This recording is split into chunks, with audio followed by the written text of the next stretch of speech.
지혜로운 사람이란 다른 사람과의 관계 속에서도 마땅히 자신의 행동을 행하는 사람이라고 할 수 있겠습니다. 다른 사람들이 가는 대로 휘둘리지도 않고 불필요한 일에 휘말리지도 않는 그런 사람입니다. 진리를 따라 살아가는 사람으로서 진리를 수호하는데 앞장서고 또한 정직하고 바른 길로 여전히 걸어가는 사람입니다. 때와 상황을 분별할 줄 알아서 그에 합당하게 말하는 지혜도 간직한 사람입니다. 24장 오늘 읽었던 부분에서 말하는 지혜로운 사람은 두 가지로 요약해 볼 수 있는데요. 먼저 불의와 타협하지 않는 사람이라고 표현할 수 있겠습니다. 23절을 보면 재판할 때 사람의 얼굴을 봐주는 건 공정하지 못함을 이야기하고 있습니다.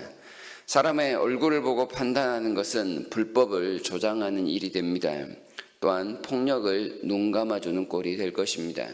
레위기나 출애굽기에서도 비슷한 말씀을 하죠. 재판할 때 불의를 행하지 말라, 가난한 자의 편을 들지 말라, 세력 있는 자라고 두둔하지 말고 공의로 사람을 재판하라, 이런 말씀을 하고 계십니다.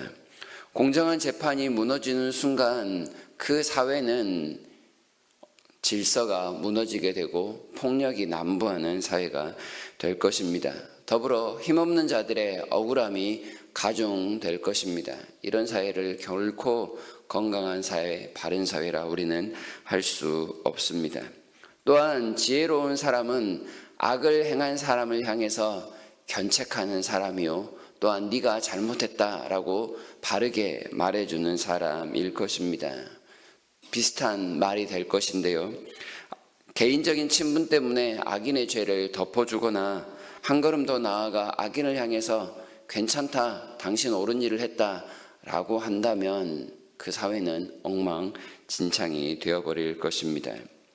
불공정한 사회에서는 사람들이 편을 가지고 또한 자신의 힘을 가지고 옳고 그름을 판단하려고 합니다. 내 편이면 무조건 옳고 내 편이 아니면 무조건 싫은 그런 상황을 만들어 가는 것이지요. 병든 사회일 것입니다. 서로 편을 갈라 싸우기만 하면 사회가 안정되지 못하겠죠. 이런 사회에서 어떤 말을 어떻게 하느냐는 어제의 친구가 오늘의 적이 될 수 있고 오늘의 적이 또한 어제의 적이 오늘의 친구가 될 수 있는 그런 아주 민감한 상황이 될 수 있습니다. 쓸데없는 논쟁에 휘말려 피해를 입을 수도 있는데요. 이런 상황에서도 지혜로운 사람은 불공정에 타협하지 않기 위해서 적당한 말을 하는 사람이라고 할 수 있습니다. 26절에서 적당한 말로 대답함은 입맞춤과 같다라고 하는데, 여기에서 적당한 말은 대충 하는 말 혹은 이도 저도 아닌 어중간한 말을 가리키는 게 아닙니다. 어려운 질문을 받았을 때 마치 동문서답하듯이 대충 빠져나가는 그런 식의 말은 순간에 위기를 모면할 수는 있겠지만 양심적이지 않은 모습입니다. 지혜롭지도 않겠죠. 적당한 말이란 올바른 대답 혹은 정직한 말을 가리킵니다. 상황에 상관없이 유불리에 상관없이 정직하게 말할 수 있는 것은 그 사회를 바르게 세워가는 일에 기여를 할 것입니다. 특별히 법정에서 정직한 말은 한 사람의 억울함을 해소할 수 있는 일이 됩니다. 맞는 말에는 옳다하고 틀린 말에는 아니다라고 말할 수 있는 용기, 참 중요한 일인데요. 마태복음 5장 37절에 새 번역은 이렇게 번역을 합니다. 너희는 예 할 때에 예라는 말만 하고 아니오 할 때에는 아니오라는 말만 하여라. 이보다 지나치는 것은 악에서 나오는 것이다 라고요. 아닌 것은 아니다, 맞는 것은 맞다, 이렇게 말하는 사람입니다. 이렇게 불의와 타협하지 않는 사람은 또한 뒤에서 험담이나 비방을 하지 않습니다. 28절에서 그런 내용을 말하는데요. 면전에서는 좋게 말하고 뒤에서는 전혀 다른 말을 하는 사람은 지혜롭지가 못합니다. 29절에서는 또 그가 내게 행함 같이 나도 그에게 행하여 그가 행한 대로 그 사람에게 갚겠다라는 말도 하지 말라고 하는데, 이건 역시도 앞과 뒤에서 말하는 것이 또한 다른 일을 조장하는 것과 비슷합니다. 오직 하나님께서 억울한 일이 있다면 갚아주실 것을 기대하며 기다리는 지혜, 그래서 불의와 타협하지 않는 사람이 지혜롭다 할 수 있겠습니다. 둘째로 지혜로운 사람은 자기 일에 우선순위를 가지고 확실하게 처신하는 사람이라고 표현할 수 있겠습니다. 27절에서 이렇게 말씀을 합니다. 내 일을 밖에서 다스리며 너를 위하여 밭에서 준비하고 그 후에 내 집을 세울지니라.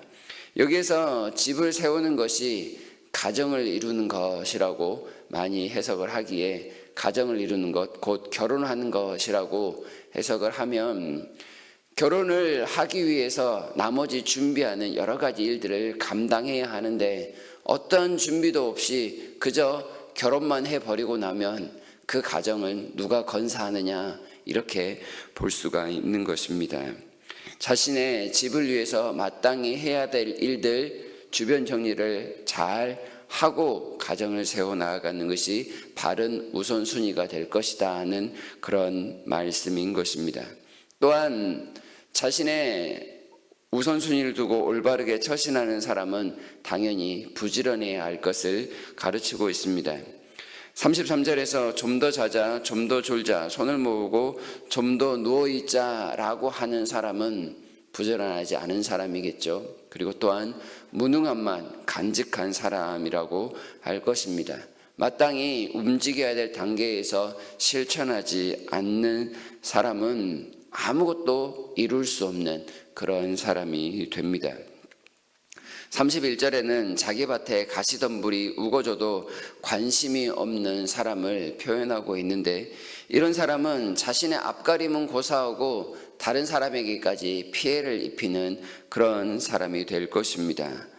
자신의 처신도 똑바로 하지 못하는 사람은 공동체에 유익은커녕 해만 끼치는 사람이 될 것이고, 이 사람의 결말은 눈에 보듯 불을 보듯 뻔한 사람, 곧 가난함만이 가득한 삶이 됩니다. 다른 사람의 도움 없이는 살아갈 수 없는 비참한 인생으로 전락할 것인데, 이런 사람은 결코 지혜롭다 말할 수가 없습니다. 지혜로운 사람은 진리를 따라 정직하게 말하는 사람입니다.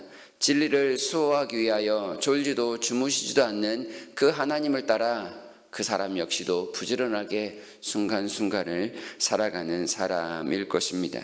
자기 일에 최선을 다하면서 가정과 공동체를 세워가는 일에 앞장서는 사람입니다. 정직함으로 하나님께 인정받고 사람에게 인정받는 사람, 부지런함을 통하여 사람들에게 선한 영향력을 끼치는 사람, 이런 사람이라면 어디를 가서나 또한 환영받는 사람이 될 텐데요. 하나님께서 우리에게 주시는 지혜를 통해서 우리도 이런 사람이 되기를 이 새벽에 기도했으면 좋겠습니다. 나를 통해서 우리의 가정과 우리의 교회와 우리의 사회가, 그 모든 공동체가 도움을 얻을 수 있도록, 또한 나와 같은 사람들이 많아짐을 통해서 우리 사회가 더욱더 밝게 바르게 빛날 수 있도록 기여하는 그런 사람, 그렇게 지혜로움을 통하여 하나님의 영광을 돌리는 일에 한 발짝 더 다가가시는 우리 모두가 되기를 진심으로 바랍니다.